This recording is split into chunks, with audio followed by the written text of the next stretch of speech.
সুধী দর্শকবৃন্দ, আমন্ত্রণ জানাচ্ছি প্রতি শনিবারের এনটিভির আইন বিষয়ক অনুষ্ঠান আইন ও অধিকারে। পরবর্তী 90 মিনিট আমি আবু রাজা আপনাদের সাথে থাকব। আমরা এই অনুষ্ঠানে ব্রিটেনের বিভিন্ন আইন, বিশেষ করে ইমিগ্রেশন, অ্যাসাইলাম, হিউম্যান রাইটস এবং ফ্যামিলি ল নিয়ে কথা বলবো। এই অনুষ্ঠানে আপনারাও শরিক হতে পারেন। টেলিভিশনের পর্দায় যে নাম্বারটা দেখছেন সেই নাম্বারে রিং করে আমার সাথে সরাসরি কথা বলতে পারেন। আপনাদের আইনের ব্যাপারে কোনো প্রশ্ন থাকলে আমাকে করতে পারেন। আমার পক্ষে যতটুকু সম্ভব স্বল্প সময়ে আপনাদের এই প্রশ্নের জবাবগুলো দিতে দিতে চেষ্টা করব। তবে একটা কথা মনে রাখবেন, এই অনুষ্ঠান থেকে আমরা যে ধরনের পরামর্শ দিই সেটা একটা প্রাথমিক ধারণা, কারণ আমরা আপনাদের কোনো ডকুমেন্ট দেখার সুযোগ আমাদের নাই। সামনাসামনি বসে বিভিন্ন প্রশ্ন করে পুরোপুরিভাবে আপনাদের কেস সম্পর্কে সম্যক ধারণা নেওয়ারও অবকাশ আমাদের নাই। এই জন্য আমরা যে পরামর্শটা দেব সেটাকে একটা প্রাথমিক ধারণা হিসেবে নেবেন, একটা গাইডলাইন হিসেবে নেবেন, এবং কোনো সিদ্ধান্ত নেওয়ার আগেই অভিজ্ঞ কোনো আইনজীবীর কাছ থেকে পরামর্শ করে নেবেন। যাই হোক, সুধী দর্শকবৃন্দ যে যেখানে আছেন আশা করি ভালো আছেন। প্রায় 1 মাস আপনাদের সাথে আমার এরকম অনুষ্ঠানে দেখা হয়নি। আমি একটু শারীরিক দিক দিয়ে অসুস্থ ছিলাম, আপনাদের দোয়ায় এখন মোটামুটি ভালো। তো আমরা এখন যখন এই টেলিভিশন প্রোগ্রাম করছি, যখন বাংলাদেশে সাবেক প্রধানমন্ত্রী এবং একজন জাতীয় নেত্রী বেগম খালেদা জিয়া, তিনি অত্যন্ত সংকটপূর্ণ অবস্থায় হসপিটালে আসছেন। আমরা সবাই তার জন্যে দোয়া করি যেন তিনি দ্রুত আরোগ্য লাভ করেন। বাংলাদেশের স্বাধীন বাংলাদেশের পরবর্তীকালে যাদের অবদান অনেক বেশি, তাদের মধ্যে উনি অন্যতম।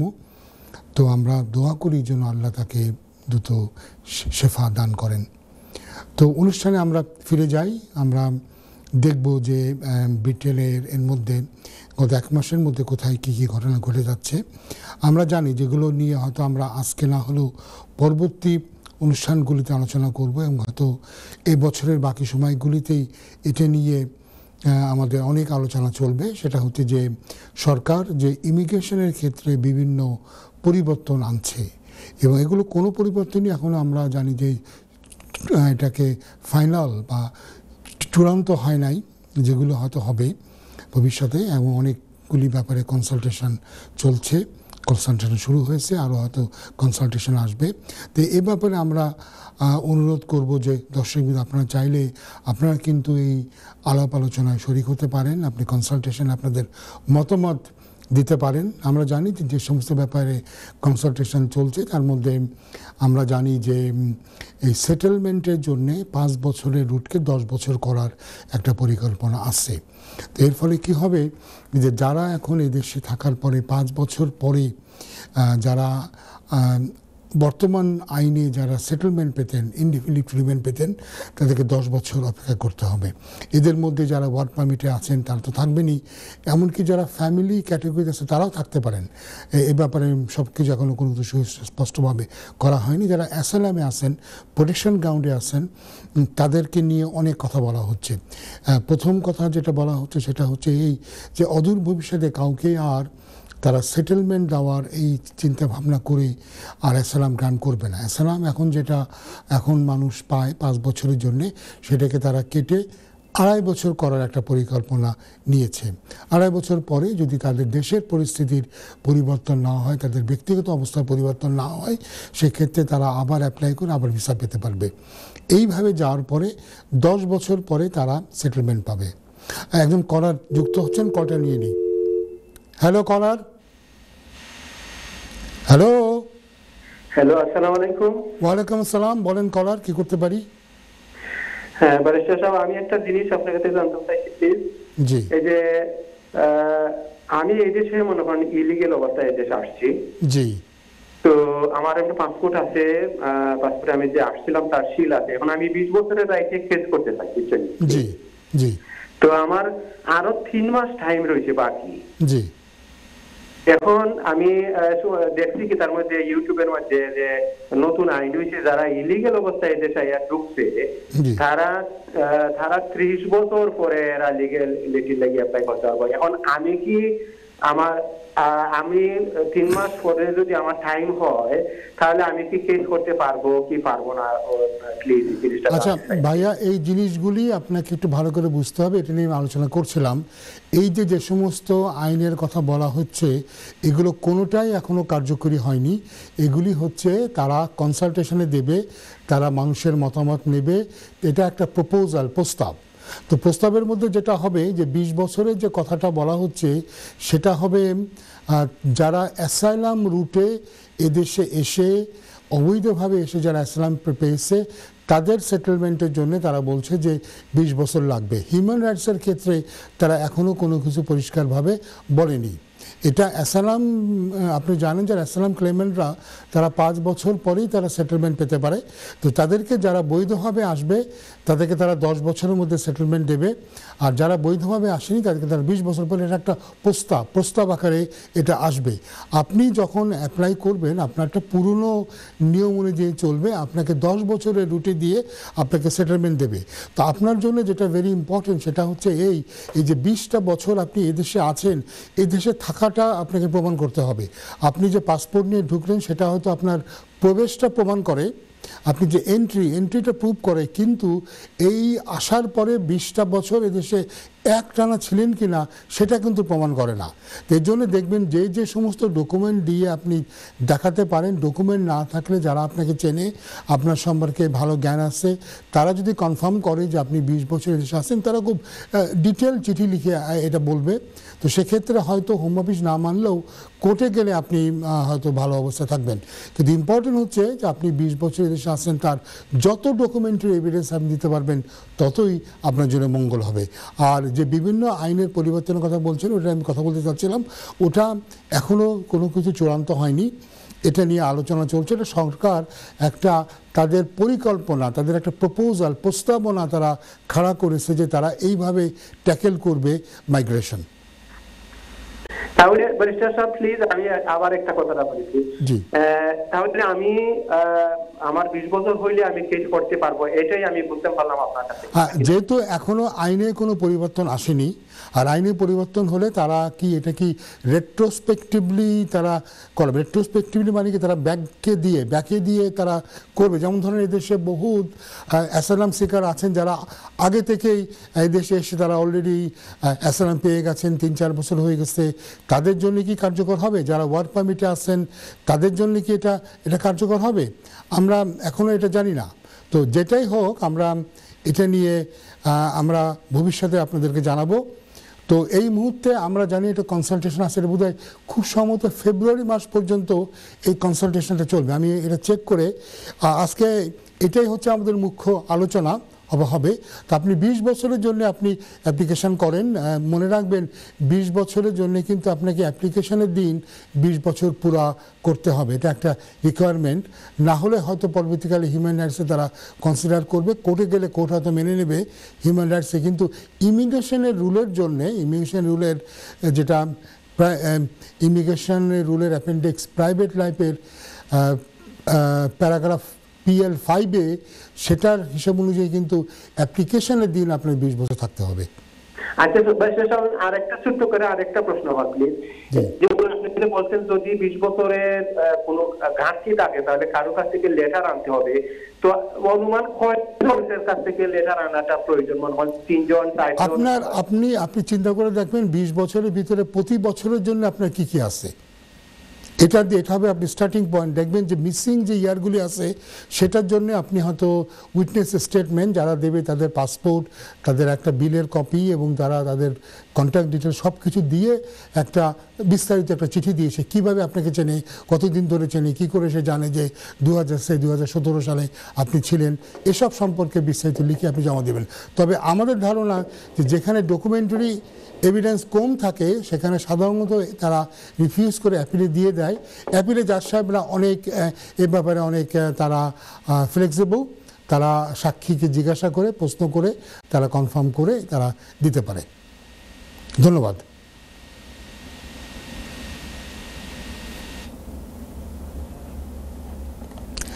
তো শুধু দর্শকবৃন্দ, আমরা যে ব্যাপারে কথা বলছিলাম যে এখানে ব্যাপক পরিবর্তনের কথা বলা হচ্ছে, এবং আমরা যেটা জানি যে সরকারের যে পরিকল্পনা সেই পরিকল্পনা অনুযায়ী তারা অ্যাসাইলাম সিকারদের উপরে তারা অনেক কড়াকড়ি একটা ব্যবস্থা নিতে যাচ্ছে। প্রথম কথা হচ্ছে যে এখন আর রিফিউজিরা কাউকে যদি তারা অ্যাসাইলাম গ্রান্টও করে তারা অটোমেটিক্যালি 5 বছরের পরে আর ইনডিফিনিট লিভ টু রিমেন পাবে না। এখন তারা পায়, যদিও এখনকার নিয়ম অনুযায়ী তারা কান্ট্রি পরিস্থিতি তারা দেখে, যে দেশ থেকে সেই দেশের অবস্থা দেখে, যিনি রিফিউজি তার ব্যক্তিগত অবস্থা দেখে। তো এখন যেটা পরিবর্তন হয়ে যেটা তারা করবে সেটা হচ্ছে যে তারা 2.5 বছরের জন্য ভিসা দেবে এবং কাউকেই তারা চূড়ান্তভাবে সেটেলমেন্ট দেবে না। এবং সেটেলমেন্টটা পেতে গেলে এটা আর্ন করতে হবে। যারা লিগালি এদেশে এসেছে এবং যারা ভিজিটার হিসেবে আসেনি, লিগালি অন্য ভিসা নিয়ে এদেশে এসেছেন, আসার পরে অ্যাসাইলাম ক্লেম করেছেন, অ্যাসাইলাম পেয়েছেন, তাদের জন্য তারা 10 বছর পরে তারা সেটেলমেন্ট পাবেন। যারা ভিজিটর হিসেবে এসে সেটেলমেন্ট অ্যাসাইলাম ক্লেম করেছেন কিংবা যারা অবৈধভাবে এসে আসার পরে ঢোকার পরে অ্যাসাইলাম ক্লেম করেছেন তাদেরকে অ্যাসাইলাম পাওয়ার পরে 20 বছর অপেক্ষা করতে হবে।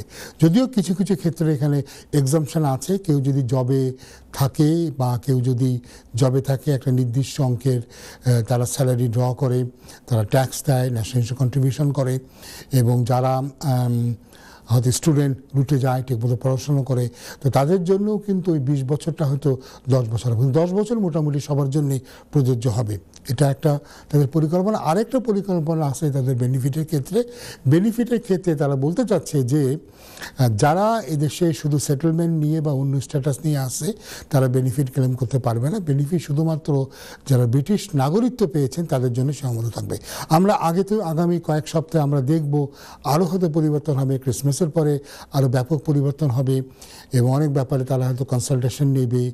এবং এ ব্যাপারে আমরা মনে করি যারা চান তারা অংশগ্রহণ করবেন এবং বলবেন কেন এই সমস্ত পরিবর্তনগুলি সঠিক নয়। আমরা দেখতে পাচ্ছি যে এই ইমিগ্রেন্টদেরকে খাদাও এই ব্যাপারে কিন্তু অনেক পাশ্চাত্য দেশগুলো এ ব্যাপারে প্রায় একমত। আমরা দেখতে পাচ্ছি আমেরিকাতে প্রেসিডেন্ট ট্রাম্প তিনিও মোটামুটি তৃতীয় বিশ্বের বিভিন্ন দেশ থেকে তিনি মানুষকে রুখে দেওয়ার জন্য বিভিন্ন পদক্ষেপ নিচ্ছেন। এরপরে আমরা দেখছি যে ইউরোপের আরও বিভিন্ন দেশে এটা নিয়ে অনেক সমস্যা হচ্ছে। আমি খবর পেয়েছি আমার যারা বন্ধুবান্ধব আত্মীয় স্বজন জার্মানিতে থাকেন তারাও বলেছে জার্মানিতেও নাকি এই ফার রাইটের অনেক উত্থান, তারাও খুব এই ইমিগ্রেন্টের ব্যাপারে অনেক বেশি কড়াকড়ি করছে। তো এই জন্যে আমরা মনে করি যে এই পুরো ইউরোপ এবং পাশ্চাত্য দেশগুলিতে আগামীতে ইমিগ্রেন্টের জন্য অনেক কঠিন এবং খারাপ সময় আসবে।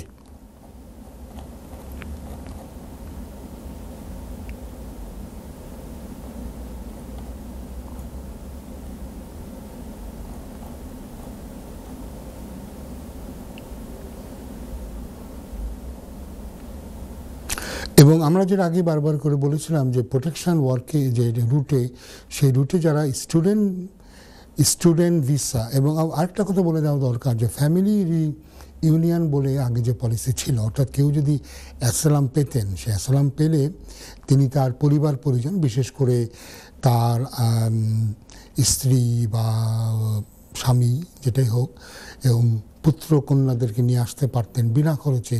সেটা আমরা জানি যে এটা বন্ধ করে দেওয়া হয়েছিল, এটা আর চালু হচ্ছে না, এটা বন্ধই থাকবে মনে হচ্ছে। একজন কলার যুক্ত হচ্ছেন, কলারকে নিয়ে নিই। হ্যালো কলার। ওয়ালাইকুম আসসালাম। কলার বলেন। আলহামদুলিল্লাহ, আপনি ভালো?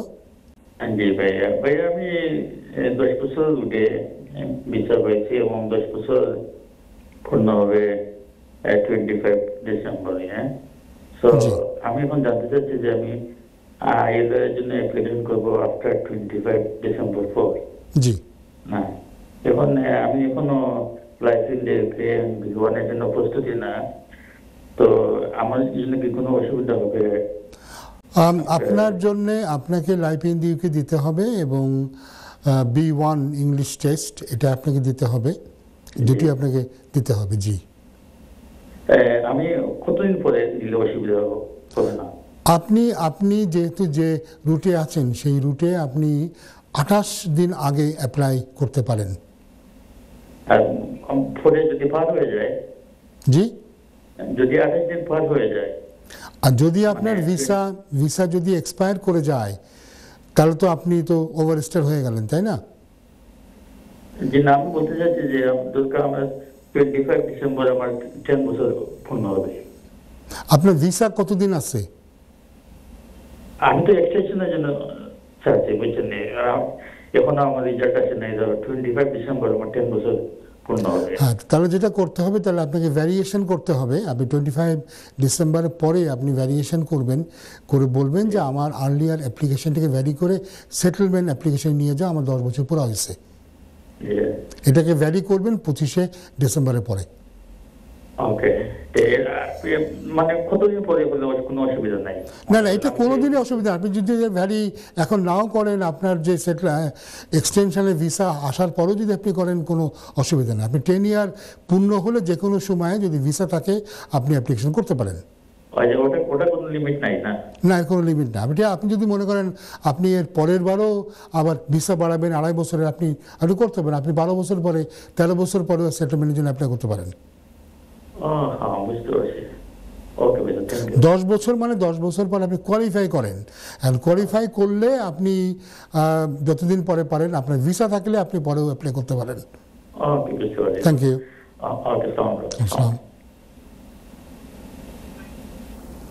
তো আমরা যে ফ্যামিলি ইউনিয়ন ভিসার কথা বলছিলাম, যেটা আগে তারা বন্ধ করে দিয়েছে, এখন যেটা তারা করবে যে অটোমেটিক কোনো ফ্যামিলি রিইউনিয়নের কোনো সুযোগ থাকবে না। খুব এক্সেপশনাল ক্ষেত্র ছাড়া তারা এটাকে দেবে না। তাদেরকে যেটা করতে হবে, ওই যে যেভাবে সবাই এদেশে ইমিগ্রেশন হলে ইনকাম দেখায়, সেটেলমেন্ট দেখায়, ওভাবে তারা হয়তো আনতে হবে।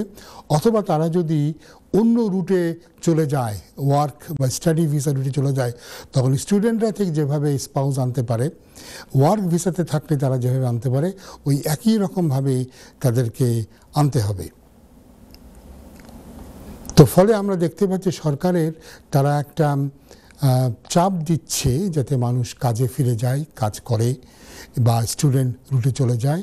এবং তারা মনে করছে এভাবে করলে হয়তোবা তারা এই যে মানুষ আসছে, তারা যদি জানে যে আমি অবৈধভাবে ব্রিটেনে ঢুকলে প্রথমত আমি কোনোদিনই ব্রিটিশ নাগরিকত্ব পাবো না, দ্বিতীয়ত আমাকে সেটেলমেন্ট পেতে গেলে 20 বছর লাগবে, তৃতীয়ত হয়তোবা আমার বেনিফিটে প্রবলেম হবে। আমি জানি না অ্যাসাইলাম সিকারদেরকে বেনিফিট থেকে ডিপ্রাইভ করতে পারবে কি না। পড়লে কিন্তু এটা আমরা যেটা বলি যে রিফিউজি কনভেনশনের কিন্তু এটা বরখেলাপ হতে পারে। কারণ রিফিউজি কনভেনশনে বলা হয়েছে যে পরিষ্কারভাবে যে একজন যিনি রিফিউজি তাকে কখনো নিজের নাগরিকদের চাইতে কম অধিকার দেওয়া যায় না। যেহেতু ব্রিটিশ নাগরিকরা বেনিফিট পাওয়ার এন্টাইটেলমেন্ট আছে, অতএব যারা রিফিউজি তাদেরও পাওয়া উচিত। আমি জানি না এটাকে কিভাবে তারা এই যে বিরোধটাকে, এই সাংঘর্ষিক যে ব্যাপারটা, এটাকে তারা কিভাবে তারা এটা নিয়ে ডিল করবে, এটা আমাদেরকে দেখতে হবে।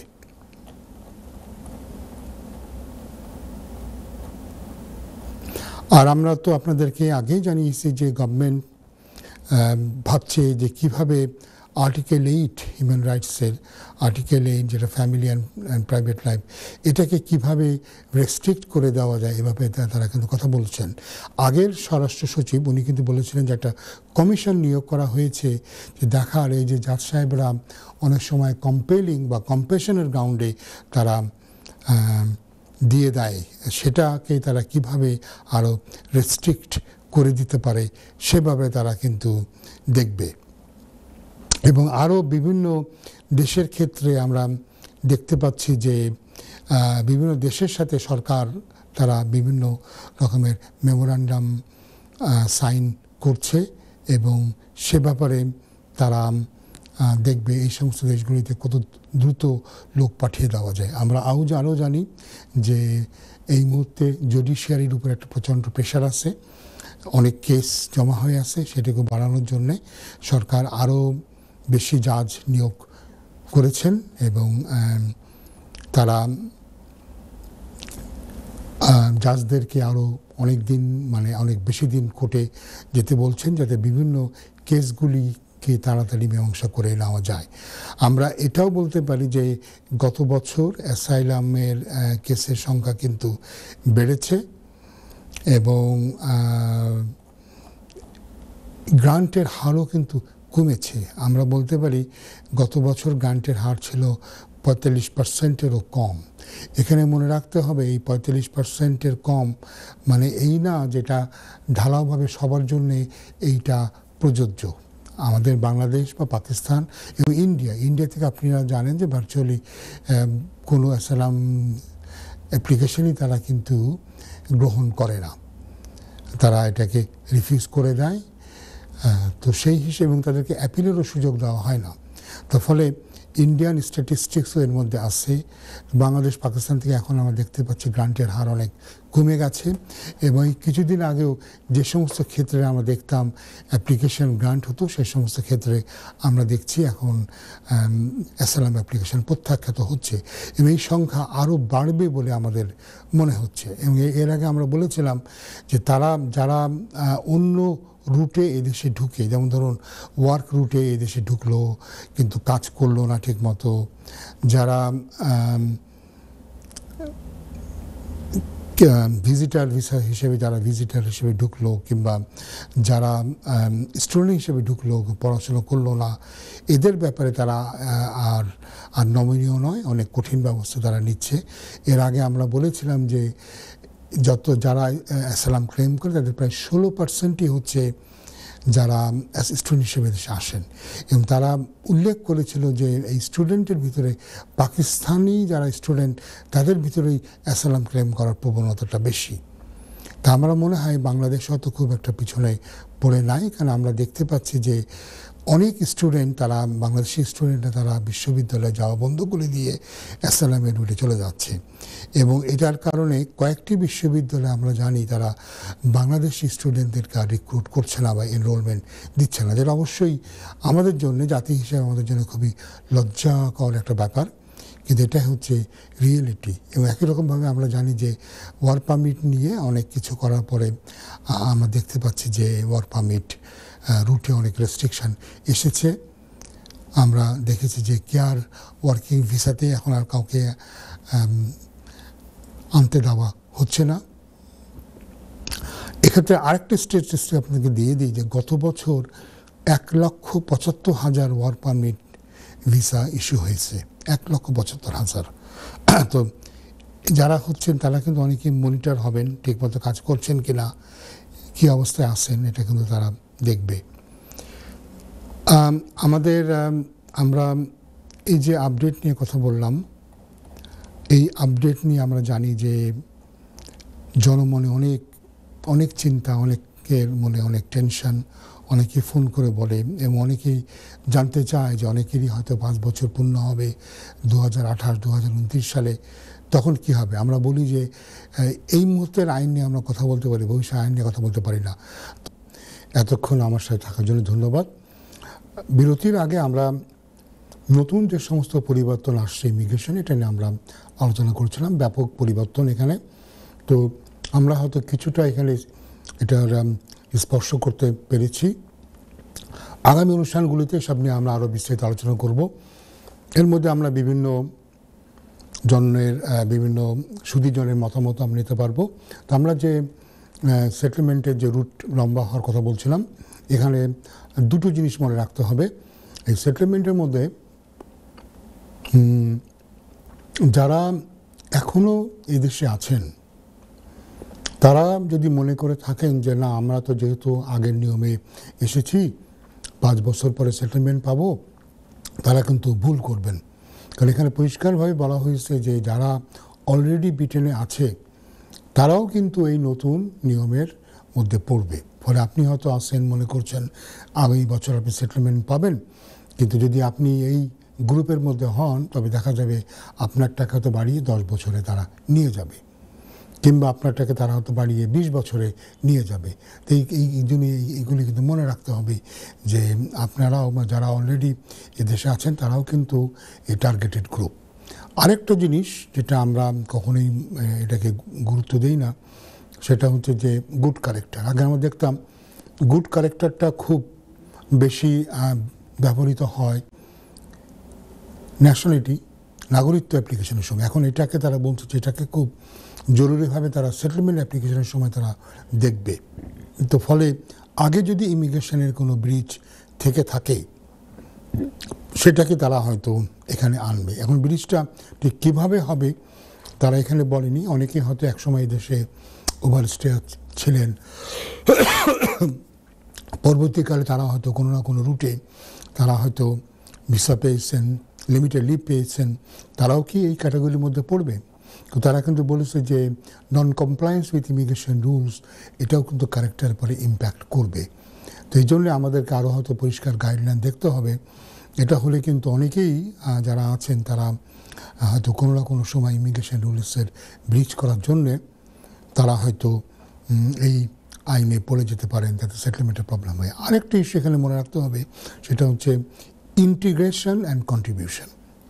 তারা দেখবে যে একজন যিনি সেটেলমেন্টের জন্য যাচ্ছেন তিনি ইউকের সোসাইটিতে, ইউকেকে একটা দেশ হিসেবে তারা কি কন্ট্রিবিউট করেছেন। যদি আপনি এখানে কাজ করেন, ট্যাক্স দেন, ন্যাশনাল ইন্স্যুরেন্স দেন, তাহলে কিন্তু এটা আপনার জন্য পজিটিভ ফ্যাক্টর। যারা বেনিফিটে আসেন আনফর্চুনেটলি এটা কিন্তু একটা নেগেটিভ বিষয় হয়ে দেখবে। আমরা আগেও দেখতে পেয়েছি যে তারা বলতে চাচ্ছে যারা 1 বছরের বেশি বেনিফিটে ছিল তারা কিন্তু 5 বছরের নয়, তারা 10 বছরের সেটেলমেন্টে তাদেরকে দেওয়া হবে। তো এইরকমভাবে তারা এই কন্ট্রিবিউশন, সোসাইটিতে ট্যাক্স কত দিলেন, কন্ট্রিবিউশন কত করলেন এনএইচএসের এইগুলোর উপরে কিন্তু আপনার কেসের গুরুত্ব নির্ভর করবে। আবার ইন্টিগ্রেশন, আপনি কতটা ইন্টিগ্রেটেড হলেন। এখানে একটা কথা বলতে হবে যে গতকালই আমার এক জুনিয়র কলিগ আমাকে বলছিলেন যে দেখেন একটা জিনিস ভাইয়া, এদেশে আমাদের কমিউনিটিতে যারা আছেন এরা কিন্তু কোনো রকমের ভলান্টারি কোনো কাজের সাথে তারা কিন্তু জড়িত নয়, বা হলেও এটা কিন্তু ডকুমেন্টেড নয়। ভলান্টারি এখানে কত ধরনের এজেন্সি আছে যাদের সাথে আপনি ভলান্টারি কাজ করতে পারেন। বিভিন্ন রেড ক্রস থেকে শুরু করে বিভিন্ন প্রতিষ্ঠানের সাথে আপনি জড়িত হতে পারেন, বিভিন্ন হিউম্যান রাইটস অর্গানাইজেশন, বিভিন্ন চ্যারিটির সাথে যোগাযোগ হতে পারেন, মসজিদের সাথে, মন্দিরের সাথে আপনি যোগাযোগ করতে পারেন, কন্ট্রিবিউশন থাকতে পারে। তো এটার মাধ্যমে তারা বলতে পারে আপনি ইন্টিগ্রেটেড হয়ে গেছেন। সবচেয়ে বড় কথা, তা আমাদের বহুত কমিউনিটির সদস্য আছেন যারা দীর্ঘদিন দেশে থেকেও শুদ্ধভাবে একটা বাক্য ইংরেজিতে বলতে পারেন না। তো এটা তো নিশ্চয়ই ইন্টিগ্রেশনের জন্য একটা বড় প্রতিবন্ধকতা। আমরা জানি যে আগামীতে ইংলিশ টেস্ট আরও কঠিন হবে, লাইফ ইন দ্য ইউকেও আরও কঠিন হবে, জটিল হবে, এবং সেই ধরনের পরিস্থিতিতে যদি আমরা পড়ি তখন তো আমাদের অনেকেই তাদের ভিসা নিয়ে নানা সমস্যার সম্মুখীন হবেন। তো আমরা আগামীতে আরও কথা বলবো এই আইনে যে বিভিন্ন ধরনের পরিবর্তন, সেসব নিয়ে আমরা কথা বলবো। দেখি কোনো কলার আসেন কিনা। কলার না থাকলে আমরা আলোচনাতে আবার ফিরে যাব।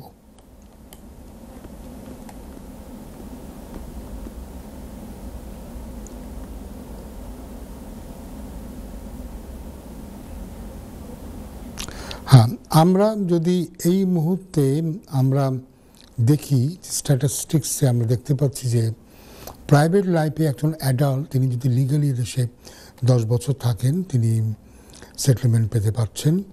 ফ্যামিলি বা প্যারেন্টুটেও 5 থেকে 10 বা লং রেসিডেন্সেও কেউ 10 বছর থাকলে তারা পাচ্ছেন। ডিসক্রিশনারি লিভেও কেউ যদি 10 বছর থাকেন তারা কিন্তু পান। আর কি হচ্ছে, ডোমেস্টিক ভায়োলেন্সের ভিকটিমরা তারা ইমিডিয়েটলি, এবং যারা ব্রিড পার্টনার অর্থাৎ পার্টনার, আপনি যে স্পন্সর ছিলেন তিনি মারা গেছেন, এখন সেক্ষেত্রে আপনি ইমিডিয়েটলি কিন্তু সেটেলমেন্ট পাচ্ছেন। এখন আমরা যদি দেখি যে আইনের পরিবর্তন হওয়ার পরে এটা কেমন দাঁড়াবে, তাহলে আমরা দেখি।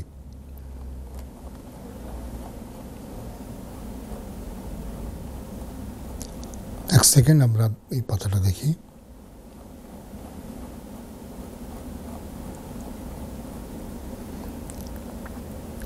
এই পরিবর্তনের পরে আমরা যেটা দেখব যে এই যে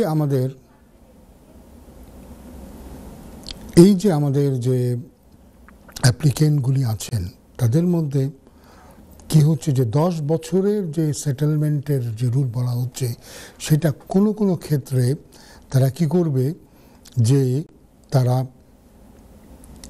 এক্সাপশন দেবে বা রিডাকশন দেবে। এখন কোনো অ্যাপ্লিকেন্ট যদি ইংলিশ ল্যাঙ্গুয়েজে C1 লেভেল এটা যদি কারো থাকে তাহলে তাদের কি হবে, 1 বছর কমানো হবে, অর্থাৎ তিনি 10 বছরের জায়গায় 9 বছর পরে সেটেলমেন্ট পাবেন।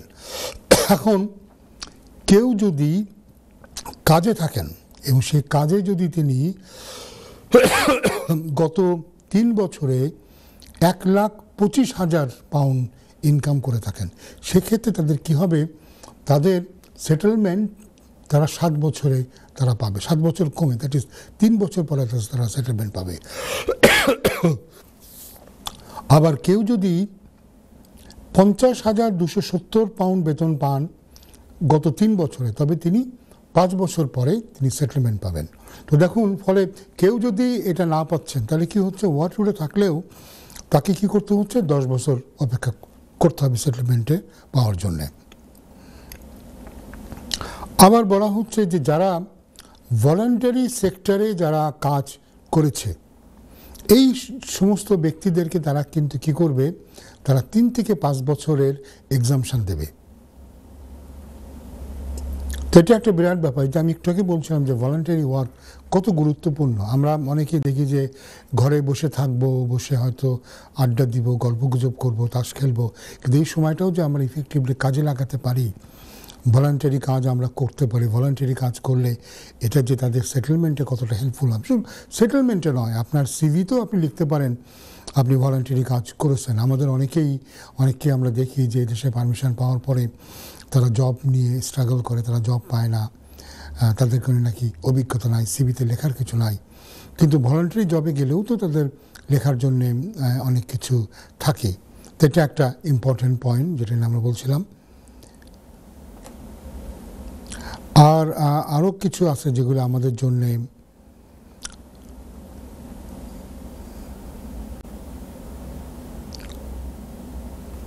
তাদের কি হচ্ছে, যারা 12 মাসের মতো এদেশে থাকছেন, 12 মাসের মতো বেশি যারা এদেশে পাবলিক ফান্ড বা বেনিফিট নিচ্ছেন, এদের জন্য কিন্তু +5 ইয়ার্স, +5 ইয়ার্স মানে 5 বছর, মানে তারা যেটা আছে সেটার পরেও তাদের 10 বছরের পরেও আরও 5 বছর, অর্থাৎ 15 বছর ওয়েট করতে হবে। যারা পাবলিক বেনিফিট যারা পাচ্ছেন তাদের কি, যারা 12 মাসের বেশি, তাদের জন্য কিন্তু 20 ইয়ার্স সেটেলমেন্ট। আবার যে কোনো অ্যাপ্লিকেন্ট যদি এদেশে ইলিগেলি আসেন তাদের জন্য কিন্তু এই 20 বছরের অপেক্ষা করা লাগবে। আবার ইউকেতে যদি একটা ভিজিট ভিসা নিয়ে আসেন, পরে তারা যদি ভিজিট ভিসা নিয়ে আসেন, সেক্ষেত্রে কিন্তু 20 বছর তাদেরকে থাকতে হবে। আবার যদি কেউ ওভারস্টে হয়ে থাকেন, পারমিশন পান 6 মাসের বেশি, তাদের জন্যও কিন্তু 20 বছরের রুটথাবো সেটেলমেন্ট। তো যাই হোক, এই সমস্ত নিয়ে আমরা পরে আরও আলোচনা করব, সম্ভব হলে হয়তো একটা প্যানেল ডিসকাশন করব, আমাদের আরও বিজ্ঞ আইনজীবীদের সবার কি মতামত এগুলো আমরা দেখব। তো যেটা আমরা দেখতে পাচ্ছি সেটা হচ্ছে যে ইমিগ্রেন্টদের সেটেলমেন্টের পথে অনেক প্রতিবন্ধকতা দিয়ে দেওয়া হচ্ছে, এবং এটার কারণে আমরা দেখতে পাচ্ছি যে কোনো কোনো ক্ষেত্রে একজন ব্যক্তি যিনি ইলিগালি দেশে ঢুকবেন তাকে হয়তো 30 বছরেরও বেশি হয়তো সেটেলমেন্টের জন্য অপেক্ষা করা লাগতে পারে। তারা মনে করছে যে এইভাবে করলে এটার ভয়ে হয়তো লোকে এদেশে আসবে না। আমরা জানি না তাদের এটা কতটুকু তাদের এই চিন্তা ভাবনা ফলপ্রসূ হবে, কারণ আমার মনে হয় যারা এদেশে ঢুকতে চায়, ঢুকে কাজ করতে চায় বা থাকতে চায়, তারা সেটেলমেন্ট বা সিটিজেনশিপ এটা খুব বড় ইস্যু নয়, তাদের এদেশে কোনোভাবে থাকতে পারাটাই বড় ইস্যু। ফলে এটা দিয়ে তারা যে বন্ধ করতে পারবে এটা না। আমি সবসময় যেটা বলে এসেছি যে যদি তারা এটাকে নিয়ন্ত্রণ করতে চায়, মাইগ্রেশন নিয়ন্ত্রণ করতে চায়, তবে তাদেরকে অ্যাপ্লিকেশন স্টেজে যেতে হবে, দেখতে হবে যারা যেটাকে আমরা বলি ইংরেজিতে নট ডিজার্ভিং, যাদের পাওয়া উচিত নয় এমন লোককে যেন ভিসা না দেয়। এইভাবে বাছাই প্রথাটা আরও ভালো হওয়া উচিত। আমরা দেখেছি গত কয়েক বছরভাবে ঢালাওভাবে বিভিন্ন দেশ থেকে, বিভিন্ন জায়গা থেকে অ্যাসাইলাম দিয়ে দেওয়া হয়েছে, এবং অনেক ক্ষেত্রে এমন এমন অ্যাসাইলাম ক্লেম তারা গ্রান্ট করেছে, যেখানে যে কেসগুলি কোর্টে গেলে আমি নিশ্চিত যে কোনো দিন কোনোভাবেই কোনো জাজ অ্যালাউ করতো না, কিন্তু হোম অফিস দিয়ে দিয়েছে। এটা তাদের জন্য ভালো হয়েছে, জেনারেস তারা হয়েছে। কিন্তু এই ধরনের অ্যাপ্লিকেশনকে গ্রান্ট করার পরে যেটা হয়েছে, একটা রং মেসেজ ছড়ানো হয়। কারণ তারা গিয়ে, যারা সফল হন, তারা গিয়ে তাদের বন্ধুবান্ধব আত্মীয় স্বজনকে বলে আমি তো এইভাবে অ্যাসাইলাম পেয়েছি। সাথে সাথে তখন ওই ধরনের ক্লেম নিয়ে আরও হাজারো লোক এসে হাজির হয়, হাজির হয়ে তাদের ওই সমস্যার সম্মুখীন তারা হয়। কিন্তু এখন আমরা দেখতে পাচ্ছি যে তারা যেভাবে বলছে, তারা যারা আসলে ডিজার্ভিং এই ক্যান্ডিডেটদেরকে তারা কিন্তু দিচ্ছে না।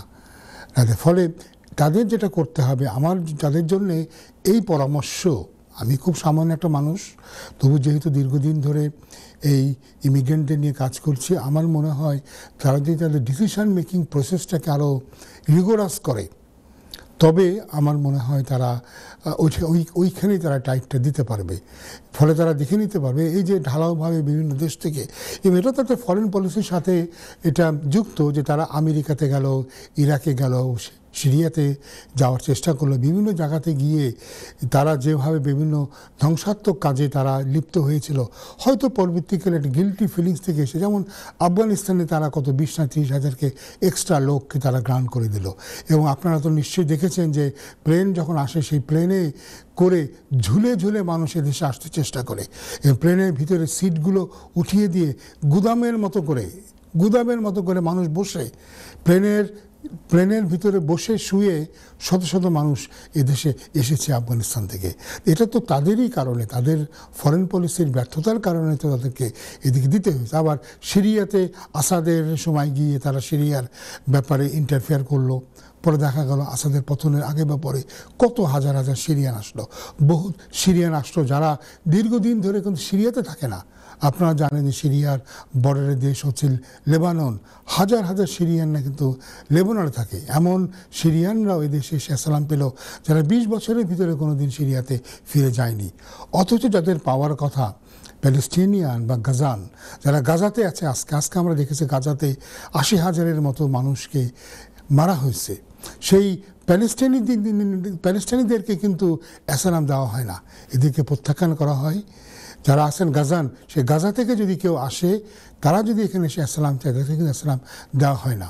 কিন্তু যারা ডিজার্ভিং না, যারা হয়তো ওই দেশে তখন ছিলও না, এমন লোকদেরও কিন্তু দেখেছি আমরা অ্যাসাইলাম দেওয়া হয়েছে। পরবর্তীকালে আমরা দেখেছি যে বাংলাদেশ বা পাকিস্তান থেকে এমন ব্যক্তিদেরকে অ্যাসাইলাম দেওয়া হচ্ছে যারা হয়তো রিফিউজি কনভেনশন, রিফিউজি যে আইনের মধ্যে কিন্তু পড়ে না। এবং যে কোনো লয়ার, আমার কথা বাদ দেন, আমি তো খুবই সামান্য একটা ব্যক্তি, এদেশে অনেক বড় বড় লয়ার, আমাদের কমিউনিটির বড় বড় লয়ারও তাদের কেস দেখে বলবে না ভাই বা না বোন, কোনোভাবেই আপনি অ্যাসাইলামের মধ্যে আসেন না। দেখুন, তাদেরকেও অ্যাসাইলাম দেওয়া হয়েছে। কোনো কোনো ক্ষেত্রে আমরা কোনো ফার্দার ডকুমেন্ট জমা দেওয়ার আগে ইন্টারভিউ দিয়ে আসছে শুক্রবারে, সোমবারে হয়তো তার সাথে বসে কথা বলছি কী কী ডকুমেন্ট জমা দেবো, 5 দিন টাইম আছে, দেখা গেল 1 ঘন্টার ভিতরে 2 ঘন্টার ভিতরে ডিসিশন এসে গেছে, গ্রান্টেড। তো এই যে অবস্থা তারা একটা করে পুরা জিনিসটাকে তারা একটা হেফাজত ওইতে তারা করলো, একটা যেটাকে আমরা বলি একটা হজ বরলা, বাংলাদেশে হজ বরলা একটা ব্যবস্থা করে আমরা দেখতে পাচ্ছি যে অ্যাসাইলাম এখন যে অ্যাসাইলামকে ঠেকানোর জন্যে কি না কি অবস্থা তারা করেছে গডনোস। আগে সরকারকে তারা দোষ দিচ্ছে, বলছে যে তারা কেন এই রুয়ান্ডা প্রজেক্ট নিল, রুয়ান্ডা প্রজেক্ট নিয়ে তারা এত বিলিয়ন পাউন্ড খরচ করেছে। আপনারা জানেন যে হোটেলের জন্য, দেশে যে হোটেলে যে অ্যাসাইলাম সিকারদেরকে রাখা হয়, এই জন্যে প্রতিদিন খরচ হয় 68 লক্ষ পাউন্ড, 6.8 মিলিয়ন পাউন্ড খরচ হয় প্রতিদিনে। তো এদেরকে নিয়েও অনেক হোটেল তো প্রায় বন্ধ হয়ে যাওয়ার কথা ছিল, তারা এই রিফিউজিদেরকে রেখেই এই হোটেলগুলো কিন্তু চলছে। তো এই ব্যাপারে তো তারা সোচ্চার নয়, ডিসিশন মেকিং প্রসেসের ব্যাপারে সোচ্চার নয়, যেখানে স্ক্রিনিং ইন্টারভিউ দেখি বোঝা যাচ্ছে যে এই অ্যাসাইলাম সিকারের আসলেই কোনো অ্যাসাইলামে তার কোনো ভবিষ্যৎ নাই। তো তাকে কেন মাসের পর মাস ওয়েট করিয়ে ট্যাক্স পেয়ারের পয়সা দিয়ে হোটেলে রেখে তাকে খাইয়ে পরিয়ে তাকে কেন আবার সিদ্ধান্ত নিতে দেরি করা হচ্ছে? 1.5 বছর 2 বছর পরে অ্যাসালাম দেওয়া অ্যাসালামের ইন্টারভিউ হচ্ছে, তারপরে কি হচ্ছে, তার সিদ্ধান্ত হচ্ছে, অ্যাপিল দিচ্ছে, অ্যাপিলে আরও 1.5 বছর। তো খামাখা 3-4 বছর, যেটাকে অনেক আগেই তারা কিন্তু ফিল্টার করতে পারতো, বুঝতে পারতো যে এরা পিওরলি ইকোনমিক মাইগ্রেন্ট, এদের আসলে কোনোভাবেই অ্যাসালাম পাওয়ার কোনো কারণ নাই। তাহলে কি হচ্ছে, যারা পাওয়ার কথা, যাদের পাওয়া উচিত, এরকম ব্যক্তিদেরকে আমরা ইগনোর করি, যারা ডিজার্ভিং নট ডিজার্ভিং, এদেরকে তারা কিন্তু অ্যাসালাম দিচ্ছে। এবং এই কারণে কী হয়, একটা রং মেসেজ ছড়িয়ে পড়ে। আমার মনে আছে বেশ কয়েক বছর আগে আমি একটা টার্কিশ ভদ্রলোকের নিয়ে কেস করছিলাম। তো তার এক আত্মীয়, তার মধ্যে চাচা নাকি হবে, তিনি এদেশে আগে এসে অ্যাসালাম পেয়েছিলেন, যেমন তিনি এখন তার এই ভাতিজাকে সব ধরনের গাইডেন্স দিচ্ছেন। তো আমি তাকে বলছিলাম, দেখেন আপনার ভাতিজার কেসটা দুর্বল, তার কেসে এইটা ওইটা নাই। তো তিনি তো রেগে গেলেন, মানে কী বলেন, তার কী হবে, আমি যখন এখানে আসি আমার তো কোনো কাহিনীই ছিল না, আমার তো কিছুই বলা ছিল না, আমি পেয়ে গেলাম অ্যাসালাম, আমার ভাতিজার তো অ্যাটলিস্ট কিছু বলার আছে, একটা কাহিনী আছে, তার সাথে একটা গল্প বানিয়ে এনেছে।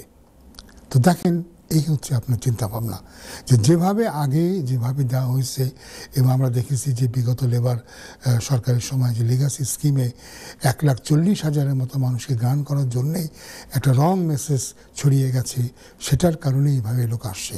আমরা দেখেছি ইরিট্রিয়ানরা তারা অনেকেই গিয়ে ইউরোপের বিভিন্ন দেশে, তারা পর্তুগালে, স্পেনে, এমনকি জার্মানিতে দিনের পর দিন থেকেছে, থাকার পরে তাদের অ্যাসালাম রিফিউজ হয়েছে, অ্যাপিল তারা হেরেছে, হারা পরে গিয়েছে ফ্রান্সে রিফিউজ হয়েছে। এরপরে তারা আসলো ইংল্যান্ডে তাদেরকে দেখা গেল অ্যাসালাম দিয়ে দেওয়া হলো, অথচ তারা এটা কোনদিন কনসিডার করলো না, সব ইউরোপিয়ান দেশ তাদেরকে রিফিউজ করেছে। হ্যালো কলার। আসসালামু আলাইকুম। ওয়ালাইকুম আসসালাম। কলার বলেন, কি শুনতে চাচ্ছেন? আমার একটা প্রশ্ন ছিল, প্রশ্ন হচ্ছে যে আমার 2014 সালে টুইক ছিল। সরি ভাই, আপনি একটু কেঁপে যাচ্ছেন, ব্রেক হচ্ছে। আপনি কি হচ্ছে 2000 ফিল্ড অ্যাসাইলাম সিকার, বর্তমানে আমার ফার্দার সাবমিশন পেন্ডিং আছে। তো আমার 2014 সালে টুইক ছিল, তো এটা কি বর্তমানে চ্যালেঞ্জ করা যাবে কোনো ওয়েতে? আপনার 2014 সালে কি ছিল? টোয়েক?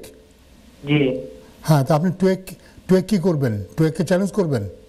জি জি, এখন কি করা যাবে কোনো? আপনি করতে পারেন, আপনি এটাকে আলাদা একটা ইস্যু হিসেবে টোয়েককে চ্যালেঞ্জ করতে পারেন। এবং যদি টোয়েক আপনি সাকসেসফুলি চ্যালেঞ্জ করতে পারেন, যদি আপনি প্রমাণ করতে পারেন যে তারা, মানে টোয়েক ছিল কি, টোয়েকের জন্য কি আপনার কোনো ভিসা রিফিউজ হয়েছে? জি না, বর্তমানে রিফিউজ হয়নি। বর্তমানে টোয়েকের জন্য, আপনি টোয়েকের কারণে কি আপনার ভিসা রিফিউজ হয়েছে? জি, কার্টেল হয়েছিল। ভিসা কার্টেল যদি হয়ে থাকে, তবে আপনি টোয়েকটাকে চ্যালেঞ্জ করতে পারেন। টোয়েকটাকে চ্যালেঞ্জ করে যদি আপনি এস্টাবলিশ করতে পারেন যে আপনি টোয়েক দেননি, তাহলে যেটা হয়, যেভাবে তারা করে, তখন তারা আপনাকে হিউম্যান রাইটসে একটা রিপ্রেজেন্টেশন করতে দেয়, এবং সেই রিপ্রেজেন্টেশন তারা যদি রিফিউজ করে, তখন তারা আপনাকে রাইট অফ অ্যাপিল দেয়। তো সেই রাইট অফ অ্যাপিলে যদি আপনি যেতেন, তবে আপনি হিউম্যান রাইটসে অনেক কিছু পেতে পারেন। আপনি 10 ইয়ার্সের রুটে আপনি সেটেলমেন্ট পেতে পারেন, বা হিউম্যান রাইটসে আপনি ভিসা পেতে পারেন। তো আমি আপনাকে অ্যাডভাইস করবো যে অভিজ্ঞ কোনো আইনজীবীর সাথে আপনি পরামর্শ দেন, কারণ আমি তো আর আপনার কাগজপত্র কিছু দেখিনি, কেউ জানিও না। বা আপনার যেটুকু বলুন, সেখান থেকে দেখে আমার মনে হচ্ছে যদি ভিসা কার্টেল হয়েছিল, আপনি টোয়েকটাকে চ্যালেঞ্জ করতে পারেন। টোয়েকটাকে চ্যালেঞ্জ করলে ওরা যেটা করবে, আপনাকে একটা হিউম্যান রাইটস রিপ্রেজেন্টেশন করার সুযোগ দেবে। সুযোগ দিলে সেটা আপনি করবেন, ওরা হয়তো রিফিউজ করলে আপনাকে অ্যাপিলে রাইট দেবে। সেই অ্যাপিলে গিয়ে আপনাকে এস্টাবলিশ করতে হবে আপনি জেনুইনলি টোয়েক দিয়েছিলেন, এবং দেওয়ার পরে ওরা আপনাকে অ্যাপিল অ্যালাউ হলে, আপনি যেহেতু আপনি 14 থেকে আসেন, আপনার অলরেডি 10 ইয়ার্স হয়ে গেছে, ওরা এই পুরো পিরিয়ডটাকে আপনার লিগাল স্টে হিসাবে মেনে নিয়ে আপনি হয়তো সেটেলমেন্ট পেতে পারেন বা অন্য কোনো লিভ পেতে পারেন। কিন্তু আপনি অবশ্যই অভিজ্ঞ আইনজীবীর পরামর্শ নেবেন, কারণ আমি তো খুব হালকাভাবে আপনার ব্যাপারটা বললাম, হয়তো আপনার আরও অন্য অনেক ইস্যু থাকতে পারে। ধন্যবাদ।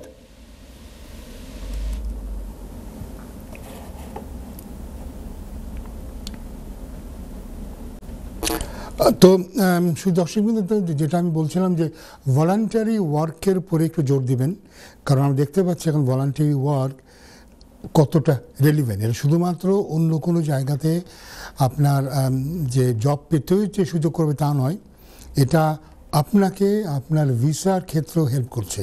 আপনি দেখতে পাচ্ছেন সিগনিফিক্যান্ট ভলান্টারি ওয়ার্কের এক্সপিরিয়েন্স থাকলে তারা আপনার যে 10 ইয়ার্স বা 20 ইয়ার্স সেটেলমেন্ট থেকে তারা এটাকে মাইনাস করে দিতে পারে একটা সময়। আর কি হতে পারে, এটাতে আপনার ইন্টিগ্রেশন, আপনি দেখাতে পারেন আপনি ইন্টিগ্রেটেড হয়েছেন।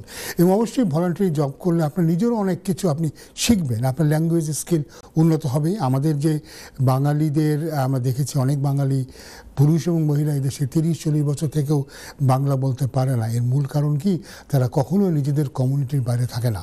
আর আমরা যেমন জানি আমাদের ইস্ট লন্ডনে যেরকম একটা ব্যাপার আছে যে বাঙালি কমিউনিটির বাইরে যাওয়ার দরকার নাই, দোকানপাট সবাই বাঙালিদের। একজন কলার যুক্ত হচ্ছেন। হ্যালো কলার। ওয়ালাইকুম আসসালাম। কলার বলেন। আলহামদুলিল্লাহ, আপনি ভালো? আপনি ভালো আছেন ভাইয়া? আলহামদুলিল্লাহ ভালো আছি। জি ভাইয়া বলেন। জি বলেন। আমি আসলাম সাউথ থেকে আসলাম। জি 5 ইয়ার ওকে। জি তো পয়লা স্টেশন হচ্ছে আপনার 5 ইয়ার ওকে। জি তো বাদের আইলারের সময় আপনার আমার খাম আসলো না। জি তখন আপনার ফি ওয়েভার অ্যাপ্লাই করছিল আমাকে। জি তো ফি ওয়েভার গ্রান্ট হওয়ার বাদে তারা আপনার ফিঙ্গারপ্রিন্ট নিতে, ফিঙ্গারপ্রিন্ট নিতে প্রায় 5 মাস হয়ে গেছে, 5 মাসের উপরে। জি তারা আমার পাসপোর্টটা রাখি দিয়েছে হোম অফিসে। ভাইয়া আমি একটুখানি এখানে করি। যতটুকু বুঝতে পেরেছি যে উনি একটা ফি ওয়েভার অ্যাপ্লিকেশনের জন্য উনি ফি ওয়েভার অ্যাপ্লিকেশন করেছিলেন, তো এটাতে উনি এখনও জবাব পাননি। আমরা জানি যে এর আগে একটা ইন্সপেকশনে তারা পেয়েছে যে অ্যাভারেজ ওয়েটিং টাইম এখন ফি ওয়েভারের জন্য 168 দিন।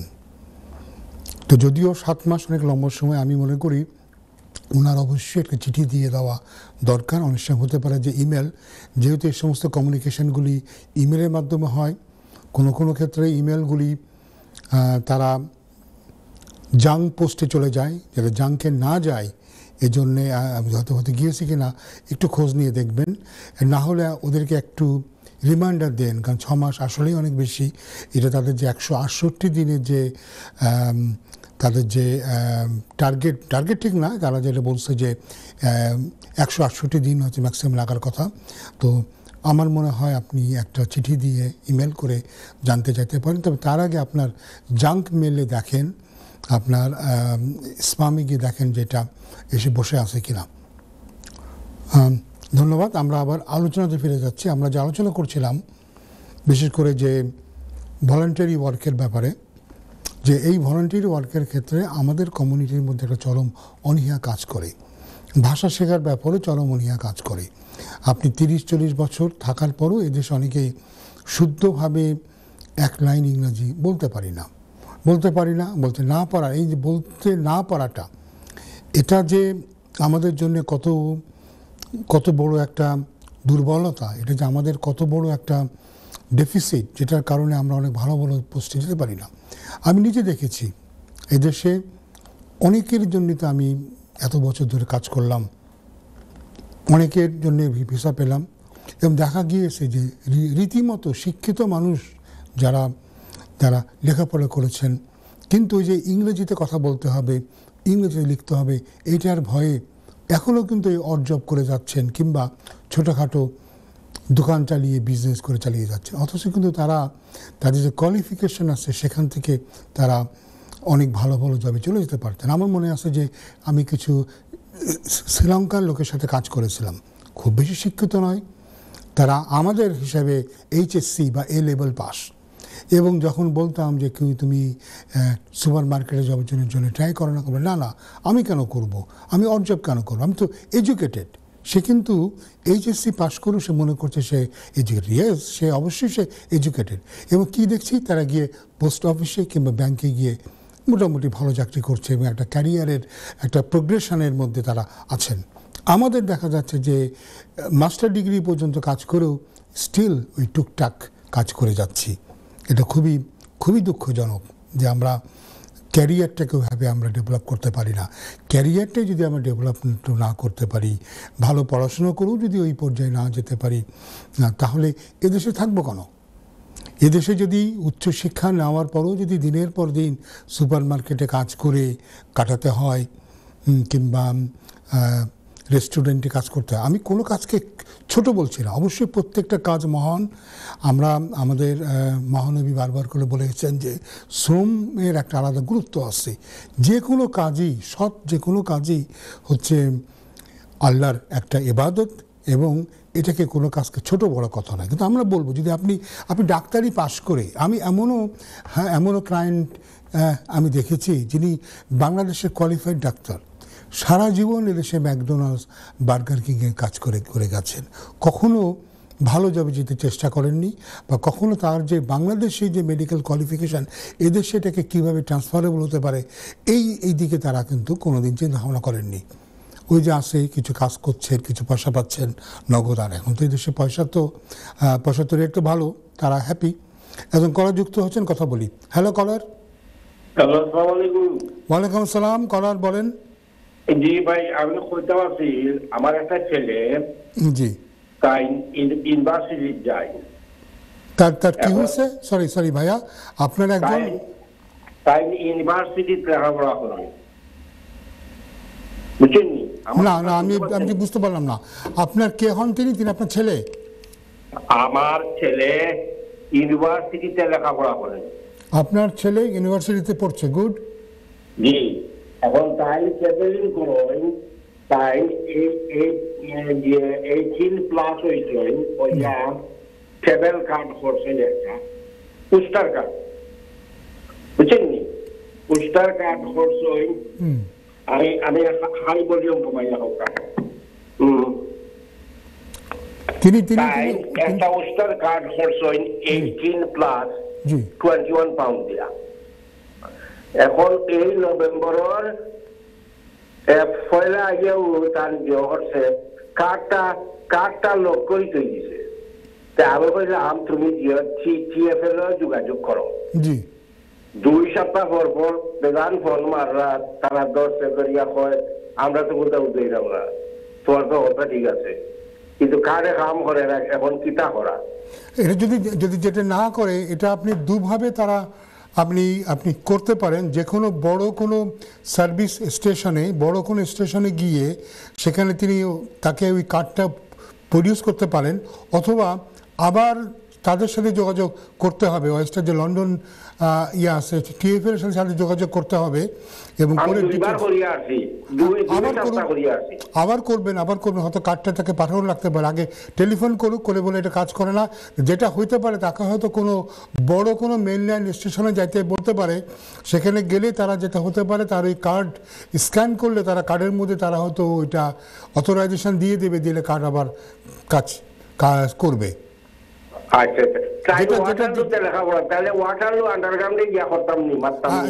যে কোনো বড় কোনো ইয়েতে আর কি গেলে, যেখানে আপনার স্টাফ আছে, মনে রাখবেন আপনার এই স্টাফরা সাধারণত যারা আন্ডারগ্রাউন্ডের সাথে যারা জড়িত, সেখানে গেলে ওদের সাথে গেলে কোনো বড় স্টাফকে একখান করলে যেটা করে, যেমন আমারও এরকম বেশ কয়েকবার ঘটনা ঘটেছে, তো ওরা ওইখানে স্ক্যানে দিলে, ওরা ওই টাচ করলে ওর ভিতরে তারা কি জিনিস সিগন্যাল পাঠাতে সামথিং, এটা আমি অত ভালো করে জানি না, কিন্তু তখন দেখা যায় যে ওই পয়সা ফেরত দেয়। অনেক সময় দেখা গেছে পয়সাও রিটার্ন হয়েছে আর কি।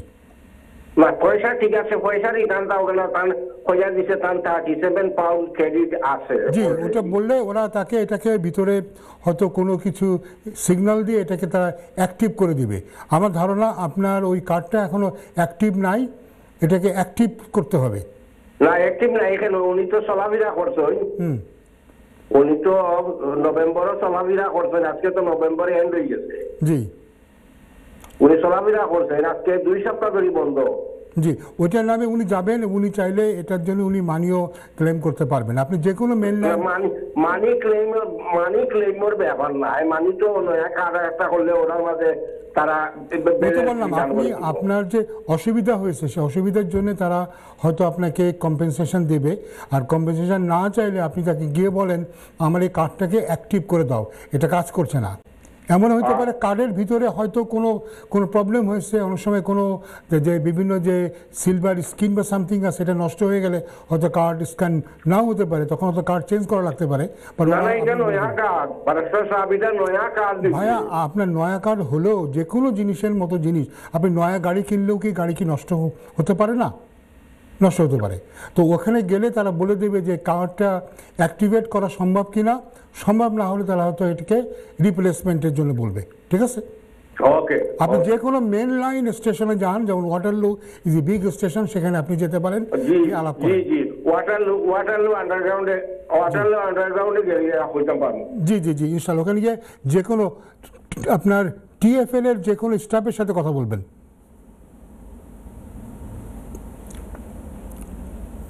জি, তো আমি যেটা বলছিলাম যে ভলান্টিয়ারিংয়ের যে ইম্পর্টেন্স নিয়ে আমরা কথা বলছিলাম, যে ভলান্টিয়ারিং করা কেন দরকার, এবং আমরা যেটা বলছিলাম যে এটা খুবই দুঃখজনক, এদেশে অনেকেই দীর্ঘদিন ধরে থাকার পরেও যারা এদেশের ভাষা নিয়ে তাদের কোনো জ্ঞান নাই, এবং এটা অবশ্যই প্রবলেম করে। এবং যেটা বলছিলাম যে অনেক শিক্ষিত লোক, এবং আমি নিজে দেখেছি যে শ্রীলঙ্কান ইন্ডিয়ানও দেখেছি যে অল্প শিক্ষা হলে তারা ভালো ভালো জবে তারা কিন্তু চলে যায়, অথচ আমরা এই ভাষাটা পারি না, এই জন্যে অনেকেই আমরা শিক্ষিত হয়েও অড জবগুলো করে যাচ্ছি। অড জবের পিছনে আমার কোনো আমি বিরোধিতা নাই, সব জবকে আমি সম্মান করি, কিন্তু আমরা তো চাই আপনার যোগ্যতা অনুযায়ী যেখানে যাওয়া উচিত সেখানে আপনি যদি না যেতে পারেন, একজন ডাক্তার যদি সারা জীবন বার্গার কিংয়ে কাজ করে কাটিয়ে দেয়, ম্যাকডোনাল্ডসে কাজ করে কাটিয়ে দেয়, তাহলে তার জন্য আমি তো দুঃখ আমার লাগবে। আমি তো মনে করি একজন বাঙালি ডাক্তার হিসেবে তারা আরও উপরে যাওয়া উচিত ছিল, কিন্তু মানুষ যায়নি, এবং নানা কারণে। এবং এই জিনিসগুলি যে আমরা নিজেদের এক্সপিরিয়েন্স গেইন করি না, এদেশের ইন্টিগ্রেশনের মধ্যে আমি নাই, এদেশে আমি মেলাতে পারিনি, ভাষাও বুঝি না, সংস্কৃতিও বুঝি না, তো আমার জন্য তো এদেশে থাকাটা কঠিন হয়ে যাবে। এটা খুবই সুখের বিষয় যে আমরা এদেশে প্রায় 7 লাখ বাঙালি আছি, বাংলাদেশি আছি, তো আমরা হয়তো নিজেদের ভিতরেই একটা ইকোনমিক অ্যাক্টিভিটিস করে আমরা সার্ভাইভ করতে পারছি।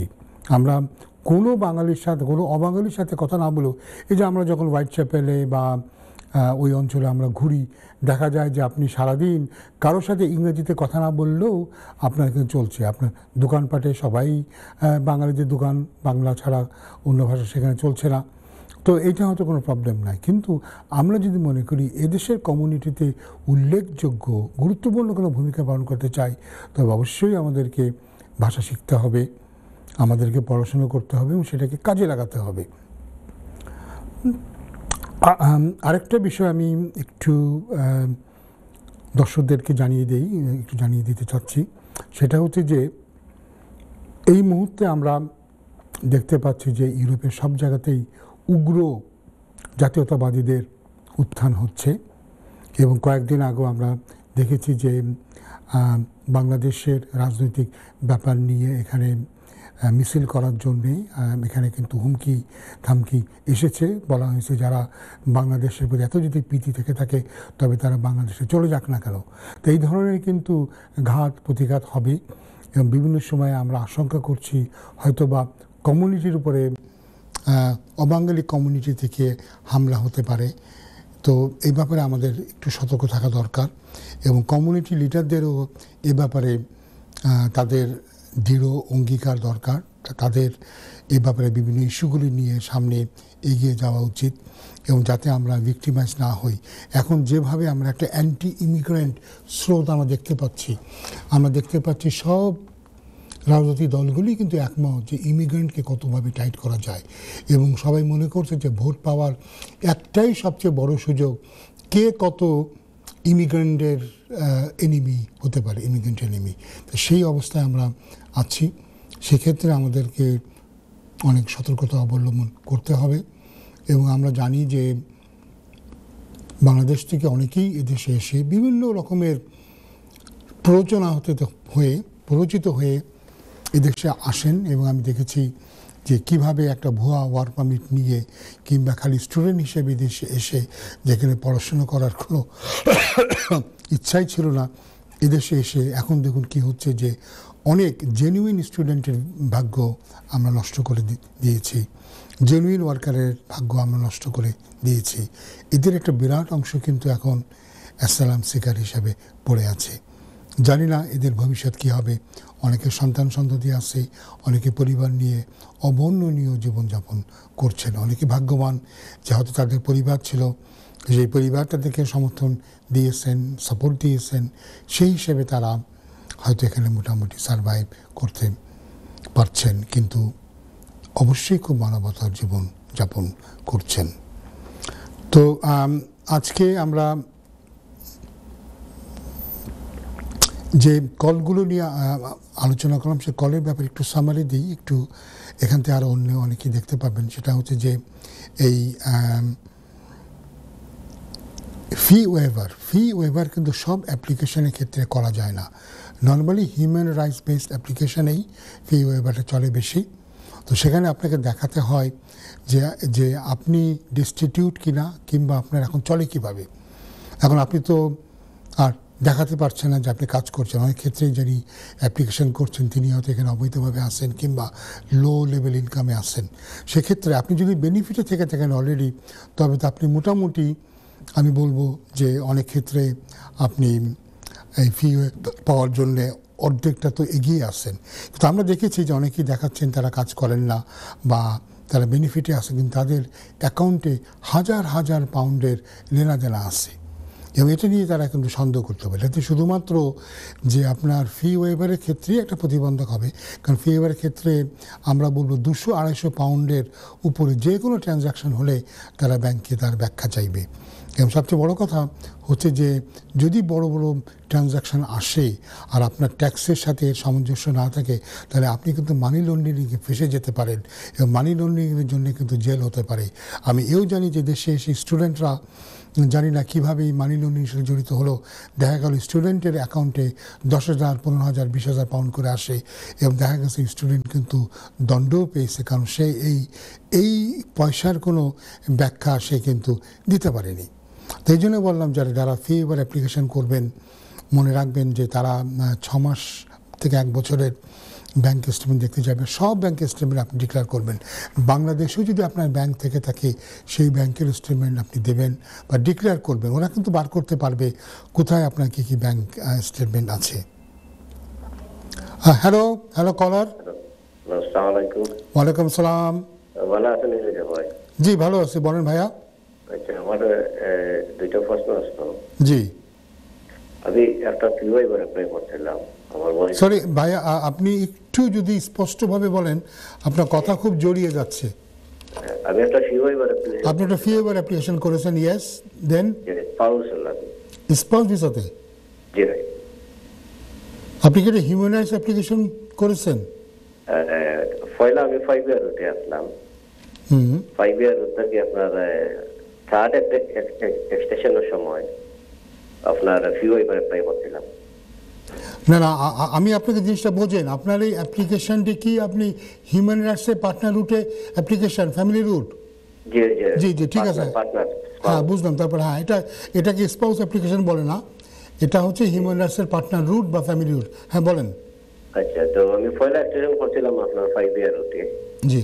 বাদে যখন আইলার সময় আইলার লইবার সময় আমার খাম গেছে কি, তখন আমি ইউনিভার্সাল ক্রেডিট আসলাম। ইউনিভার্সাল ক্রেডিটে যাওয়ার পর আমি ইনকাম দেখাইতে পারছি না, বাদে আপনার ফি ওয়েভার অ্যাপ্লিকেশন করছিলাম। তো তারা ফি ওয়েভার গ্রান্ট করছে, করার বাদে আপনার বায়োমেট্রিক নিছে, এবার বাদে 5 মাস হয়ে গেছে বায়োমেট্রিক নিছে, কোনো কিছু জানাইছে না আমার পর্যন্ত। আপনার এফএলআরএপি অ্যাপ্লিকেশনের জন্য এখন মিনিমাম ওয়েটিং টাইম হচ্ছে 1 বছর, কোনো কোনো ক্ষেত্রে 2 বছর লাগছে। তার ফলে 7 মাস আমি মনে করি না যেটা এতটা বেশি সময় হয়ে গেছে। আপনি একটা ইমেল পাঠিয়ে দেখতে পারেন, ওরা হয়তো আপনাকে এটাই বলবে যে এফএলআরএপি অ্যাপ্লিকেশনের জন্য কোনো স্ট্যান্ডার্ড টাইম ফ্রেম নাই, এটাতে সময় লাগতে পারে। তারা তো আপনার বায়োমেট্রিক দিন দিতে দিন তারা পায়। জি, বায়োমেট্রিকের পরে তারা এখন অ্যাভারেজ টাইম নিচ্ছে 1 থেকে 2 বছর। তারা তো পাসপোর্ট রাখে দিতে বায়োমেট্রিক। জি, আপনার পাসপোর্ট তারা রেখে দেয়, এটা হচ্ছে নিয়ম। কিন্তু 1 থেকে 2 বছর লাগে। আপনি 6 মাস পরে আপনি চিঠি লিখতে পারেন। চিঠি লিখলে তারা ওইটাই বলে যে এর কোনো টাইম ফ্রেম নাই, অনেক সময় লাগতে পারে। ভিসা গ্রান্ট হইবার কতদিন লাগে আসতে একটা সময়? সরি, ভিসা গ্রান্ট হইবার কতদিন সময় লাগে? ভিসা গ্রান্ট হইতে আশা করি 1 থেকে 2 বছর লাগবে। তেমনি তো কোনো অসুবিধা হওয়ার কথা? কোনো অসুবিধা না। যদি কোনো ইমার্জেন্সি থাকে, যেমন দেশে যাওয়া লাগবে, সেক্ষেত্রে আপনি ইমার্জেন্সি জানিয়ে লিখতে পারেন। সেক্ষেত্রে হয়তো তারা আপনার অ্যাপ্লিকেশনটাকে হয়তো একটু ফাস্ট তারা ডিসাইড করে দেবে। Thank you. ভালো থাকেন।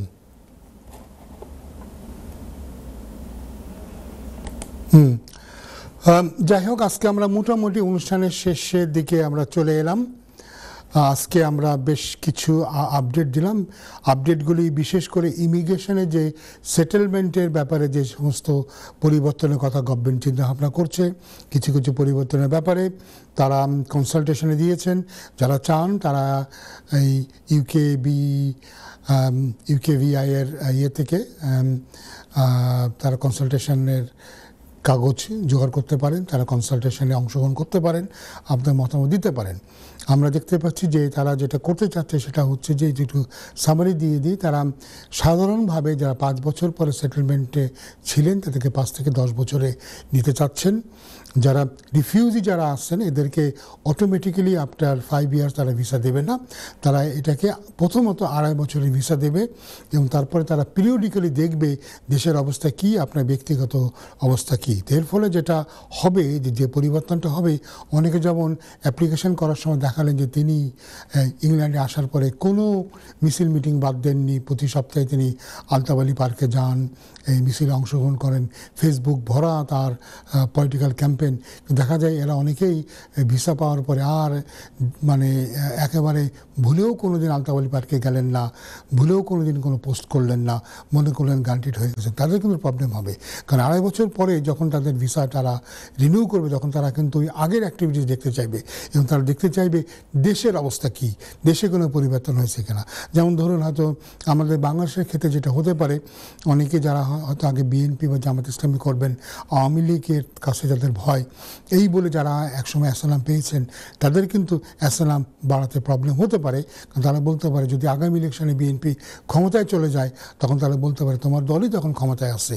তো সেক্ষেত্রে তারা কি বলবেন এই চিন্তাভাবনা করতে হবে। ফলে কি অ্যাসালাম আর এখন আর অটোমেটিক্যালি সেটেলমেন্টের রুটে নাই। এটাকে তারা কি বলে দিচ্ছে, তাদেরকে 10 ইয়ার্স সেটেলমেন্টে তাদেরকে থাকতে হবে। আর যারা অ্যাসালাম সিকারদের মধ্যে যারা এদেশে অবৈধভাবে এসেছে কিংবা যারা ভিজিটর হিসেবে দেশে এসেছে তারা কিন্তু 20 বছর অপেক্ষা করতে হবে সেটেলমেন্টের জন্য। এর মধ্যে কিছু কিছু এক্সামশন আছে যে যারা সেটেলমেন্ট রুটে, আচ্ছা সেটেলমেন্ট রুটে যাওয়ার আগে আমি বলে যাচ্ছি একটা কথা ইম্পর্টেন্ট, যেটা কিন্তু এই লটা রেট্রোস্পেক্টিভলি ইফেক্টিভ হবে। তার মানে কি আপনি বলতে পারেন না যে আমি যখন অ্যাপ্লিকেশন করেছিলাম তখন তো 5 বছরের রুটে সেটেলমেন্ট হতো, আপনার যদি এখন 2 বছর হয়ে থাকে আরও 3 বছর পরে সেটেলমেন্ট হবেন, আপনার ক্ষেত্রেও কিন্তু তারা ওই 10 বছরের রুটটা এনে দিবে। অর্থাৎ যারাই সেটেলমেন্ট পাননি তারা সবাই এই নতুন রুলের আওতাভুক্ত হবে। যারা সেটেলমেন্ট পেয়ে গেছেন তাদেরকে তারা হয়তো আর ডিস্টার্ব করবে না, হয়তো নাগরিকত্ব পাওয়ার সময় হয়তো অন্য কোনো বাধা বিপত্তি আনতে পারে, বাট সেটেলমেন্ট যারা পেয়েছেন তারা সেটেলমেন্টটা থাকবে। তো এটা একটা ব্যাপার। আর একটা ব্যাপার তারা ভাবছে সেটা হচ্ছে যে বেনিফিট কার্টেল করে দেবে, তারা একমাত্র ব্রিটিশ সিটিজেনদের ক্ষেত্রেই তারা বেনিফিটটা দেবে। আর ফ্যামিলি রিইউনিয়ন যেটা তারা বন্ধ করে দিয়েছিল এটা বন্ধই থাকবে। আগামীতে যারা অ্যাসালাম পাবেন তাদেরকে অটোমেটিক্যালি ফ্যামিলি আনার সুযোগ থাকছে না, তাদেরকে হয়তো ইমিগ্রেশন রুলের আন্ডারে যদি তারা অ্যাপ্লিকেশন করতে পারেন তারা হয়তো করবেন। আর যেটা হবে যদি তারা ওয়ার্ক রুটে বা স্টুডেন্ট রুটে চলে যায় তবে ওয়ার্কার বা স্টুডেন্টরা যেভাবে ফ্যামিলি আনতে পারে এইভাবে তাদেরকে আনতে হবে। তো আমি জানি যে এটা নিয়ে কমিউনিটিতে অনেক দুশ্চিন্তার কারণ আছে, আমরাও অনেক টেনশনে আছি। আমরা প্রতিদিনই অনেক কল পাচ্ছি, মানুষ ওয়ারিড, এবং অবশ্যই ওয়ারিড হওয়ার মতো কারণ আছে যে অনেক দেশে অনেকেই তো মনে করতো যে নাই একবার অ্যাসালাম পেয়ে গেলাম আর কোনোভাবেই কোনো নাই, 5 বছর পরে আমি সেটেলমেন্ট পাবো, তার তার 1 বছর পরে সিটিজেনশিপ পাবো, তখন সব সমস্যার সমাধান হবে। সব সমস্যার সমাধান নয়। সিটিজেনশিপের ক্ষেত্রে বলা হয়েছে যে ইললিগাল এন্ট্রি হলে কোনো দিনই সিটিজেনশিপ তারা দেবে না। তো যাই হোক, শুধু দর্শকবৃন্দ, আমরা অনুষ্ঠানের শেষ পর্যায়ে এসে গেছি। আজকের অনুষ্ঠানে আমার সাথে থাকার জন্য অনেক অনেক ধন্যবাদ। আশা করি আগামীতেও আপনারা সাথে থাকবেন। তো এখন এখানে বিদায় নিচ্ছি, দেখা হবে আবার 2 সপ্তাহ পরে। ততদিন ভালো থাকুন।